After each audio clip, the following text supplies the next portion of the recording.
দেখো পুরোপুরি কিন্তু এই যে জায়গাটা একদম দেখতে পাচ্ছ, যেটা তুলসী চারান মেলা।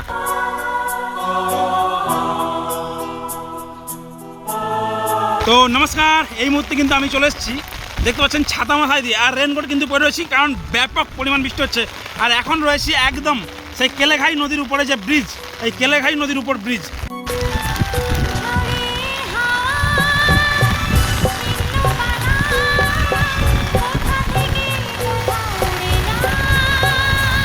এই হচ্ছে কেলেঘাই নদী, আর এই কেলেঘাই নদীর উপর কিন্তু এই যে ব্রিজ, এই ব্রিজে কিন্তু আমি উপস্থিত রয়েছি। দেখতে পাচ্ছেন পুরোপুরি এই জায়গাতে আমাদের পশ্চিম মেদিনীপুরের কিন্তু ঘাটালে যে বন্যা প্লাবিত হয়, তার থেকেও কিন্তু ভয়ানক আজকে দেখতে পাচ্ছি, যেটা একদম যে ফেমাস পূর্ব মেদিনীপুর এবং পশ্চিম মেদিনীপুরের যে মিলনস্থল, যে জায়গা তুলসী চারার মেলা। এই তুলসী চারার মেলা দেখতে পাচ্ছেন, এই সামনেই কিন্তু সেই তুলসী চারার মেলা, আর এখানেই কিন্তু সেই মন্দির রয়েছে, বাবার মন্দির। তো এই জায়গাতেই কিন্তু টোটালি একদম দেখতে পাচ্ছেন জলে ভরপুর জল ভরে গেছে। আর এখানে যে বাড়িটা রয়েছে দেখতে পাচ্ছ কতটা জল ভরে গেছে।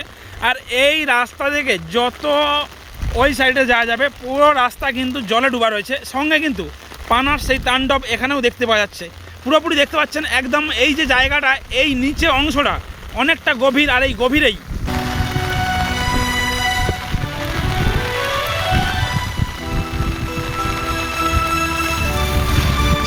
টোটালি কিন্তু ভয়ানক একদম বৃষ্টি হচ্ছে। আর এখানে ভয়ানক পরিস্থিতি, পুরোপুরি চারিদিকে কিন্তু জলে ডুবে রয়েছে। চলো তোমার দিকে আমি দেখাচ্ছি, এখানে ব্যাক ক্যামেরা দেখো।